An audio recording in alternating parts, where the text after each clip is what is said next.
Так, Samsung E43 7090.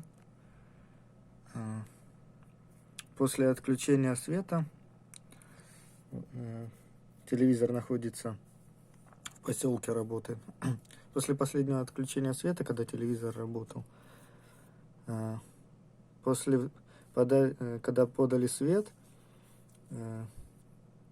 светодиод на передней панели мигал, телевизор ни на что не реагировал. После 15 минут его выключили, точнее выключили его на 15 минут, включили, и светится подсветка, но нет ни изображения, ни звука, ничего нет. На пульт ни на что не реагирует, подсветка включается сразу. Оказалось короткое замыкание по 13 вольтам.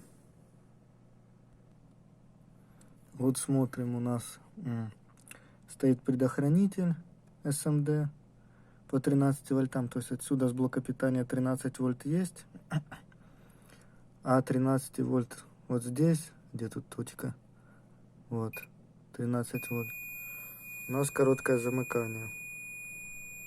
Эти же 13 вольт здесь, то есть сюда они идут, тут тоже звонится.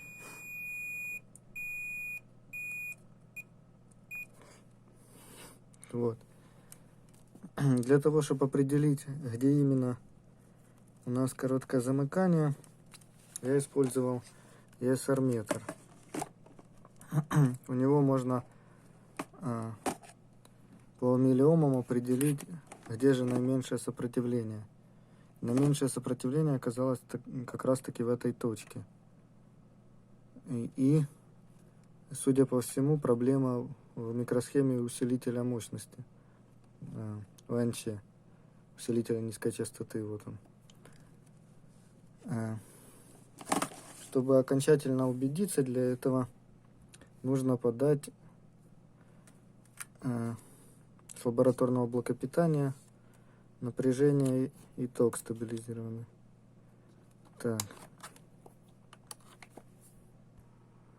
Так как нет у меня лабораторного блока питания, взял компьютерный блок питания, прицепил на 5 вольт, так ограничительный резистор,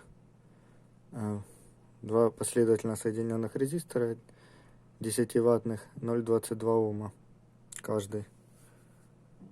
И смотрим. Так, включаем.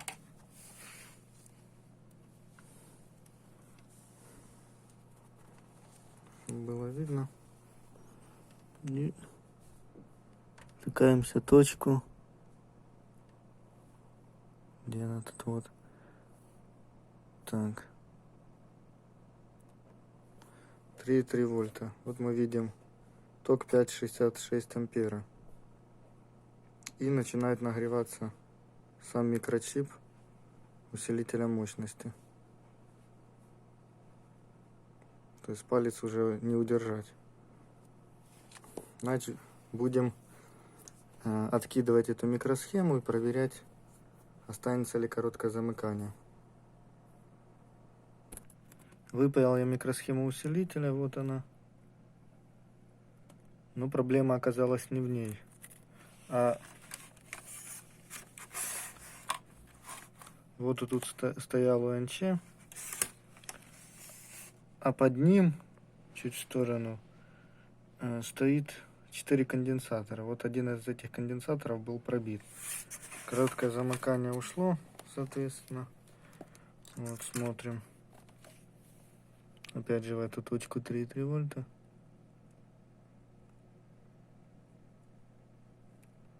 Все, короткого замыкания нет. Придется теперь ставить чип УНЧ назад и ставить конденсатор.